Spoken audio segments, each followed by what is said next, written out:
Bismillahirrahmanirrahim. Assalamualaikum warahmatullahi wabarakatuh. Kembali lagi bersama saya Lili Manalis Davitri TB. Pada kesempatan kali ini saya akan mereview materi ekonometrika dengan dosen pengampu yaitu Bapak Dr. Alphonse Satrianto ME. Di sini adapun materinya itu Autoregressive Distributed Lag atau biasa disebut dengan ARDL.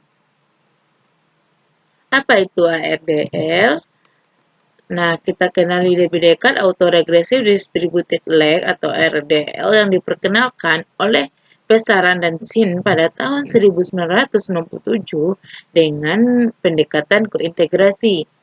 Metode ARDL merupakan metode yang dapat mengestimasi mode regresi linear dalam menganalisis hubungan jangka panjang yang melibatkan adanya uji kointegrasi di antara variabel time series.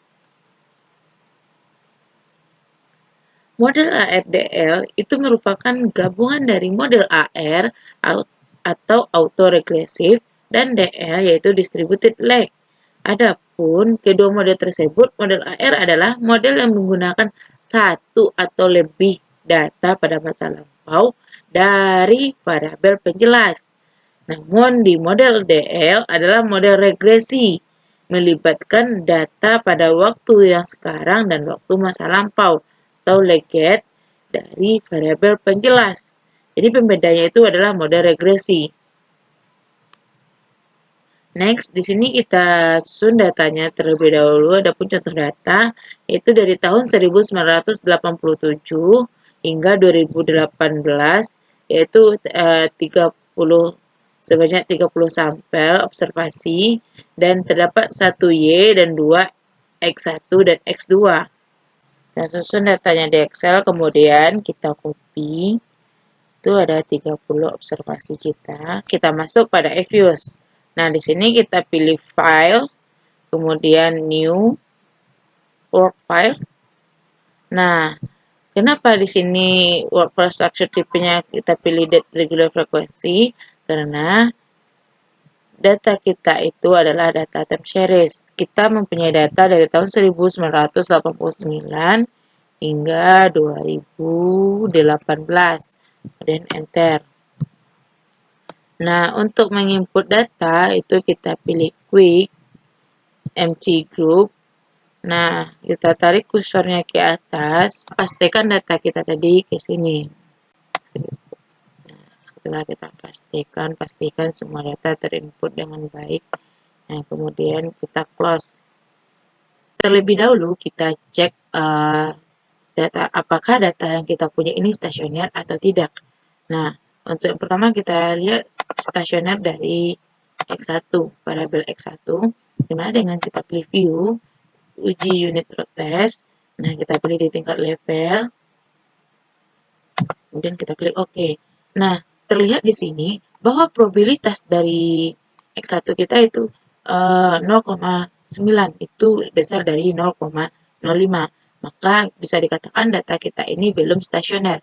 Nah, next, agar data stasioner kita lakukan langkah yang sama, kita lakukan kembali pengujian unit root test di tingkat first difference. Kita turunkan dari level ke first difference, kemudian klik OK. Nah, setelah di tingkat first difference terlihat bahwa data kita sudah stasioner, di mana probabilitasnya yaitu 0,02. Nah, ini kita close, kita lanjut di X2, kita buka. Nah, kita lakukan dengan yang sama untuk melihat stasioneran data kita. Apakah data kita ini stasioner atau tidak dari tingkat level. Nah, pada tingkat level terlihat bahwa data kita ini tidak stasioner karena nilai probabilitasnya melebihi dari 0,05. Nah, untuk menstasionerkannya, kita lakukan uji yang sama, yaitu uji unit root test. Kita turunkan di first difference. Kemudian kita klik OK. Nah, terlihat di sini bahwa data kita, artinya di bawah 0,05, ini sudah stasioner. Nah, jadi dapat disimpulkan bahwa X2 itu sudah stasioner pada tingkat first difference. Nah, ini kita close. Lanjut, kita lihat pada variabel Y. Apakah data ini stasioner? Kita lakukan dengan langkah yang sama, yaitu uji unit root test. kita lakukan di tingkat level, kemudian kita klik OK. Di sini juga terlihat pada bahwa variabel Y probabilitasnya itu besar dari 0,05, di mana nilainya itu sebesar 0,07. Ini belum stasioner.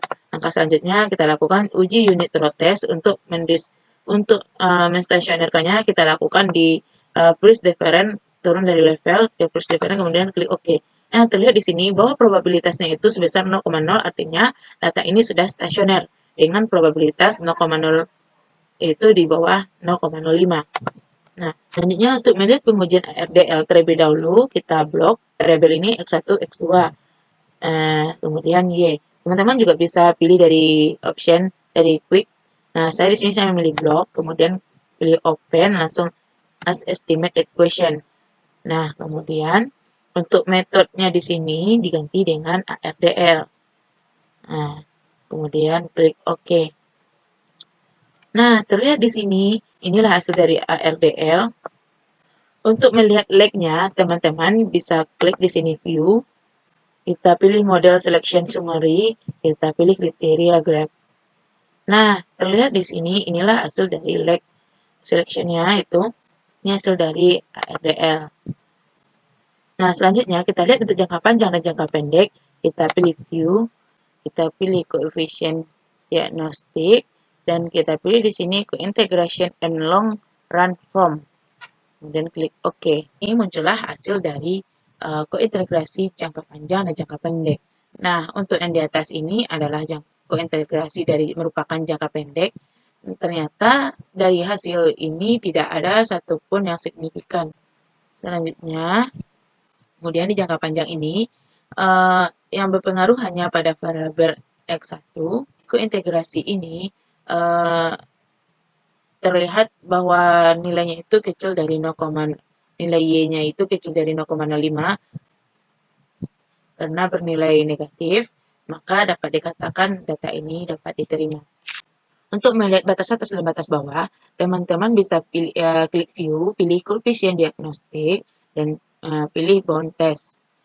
Nah, inilah hasil dari batas atas dan batas bawah. Nah, untuk selanjutnya, teman-teman lakukan pengujian asumsi klasik. Untuk pengujian asumsi klasik, teman-teman pilih di sini, yaitu residual diagnostik.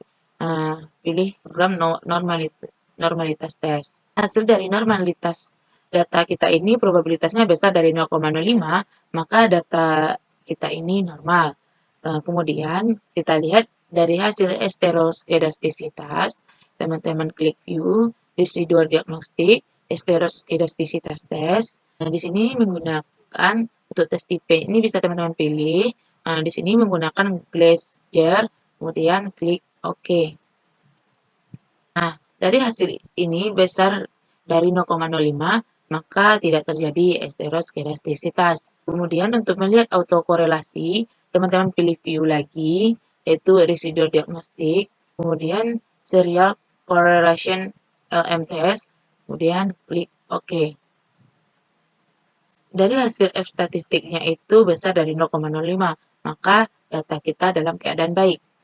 Lanjut, kita untuk pengujian stabilitas, teman-teman bisa pilih dahulu mengestimate KLS. Nah, ganti metodenya itu dari ARDL ke LS. Klik OK. Inilah hasil dari regresi dan teman-teman bisa lihat apakah data kita itu lewat dari batas atau dari batas atas atau bawah. Teman klik view, pilih stabilitas diagnostik, recursive estimate OS only.